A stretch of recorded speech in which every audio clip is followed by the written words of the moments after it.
Guys, இந்த road என்ன வசதினா, WC என்ன வசதினா, அந்த கிளைங் பக்கம் இருந்து வரவங்களுக்கு வந்து பிணைங் போகிறது, இந்த பக்கம் பெர்லிஸ் கடாலாம் போகிறதுக்கு வந்து ரொம்ப வசதி. இந்த ரோடு கோலாலம்பூர் லைன் எடுத்து வர தேவையில்லை, பிளாஸ் ஹைவே எடுத்து வர தேவையில்லை.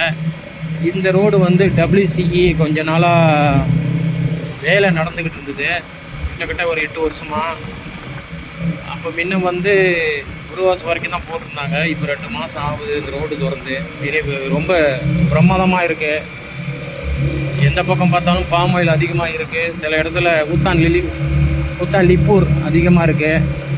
அதாவது காடுங்க, ஃபாரஸ்ட் நிலம் இதெல்லாம். ஆனால் மீதியே பிரமாதமாக இருக்குது. நீங்கள் இந்த பக்கம் வந்தீங்கன்னா வாங்க. கிளாங்லேருந்து வரவங்க பினாங் போகிறதுக்கு ரொம்ப ஈஸி. இந்த சென்ட்ரல் லைனில் வர தேவையில்லை. இனிமேல் இந்த வண்டி ஓட்டம் வந்து கொஞ்சம் குறவாக இருக்கும் இந்த பக்கம் ரோடு திறந்தனால. ஓகே காய்ஸ், நன்றி. பார்க்க ரொம்ப சிறப்பாக இருக்குது. இந்த உள்ளுக்கு போய் பார்த்தா தான் தெரியும். ஆனால் இதில் வண்டி ஓட்டம் கொஞ்சம் குறவாக தான் இருக்குது.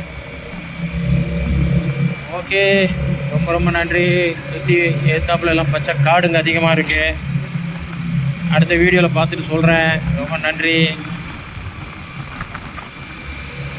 Okay guys.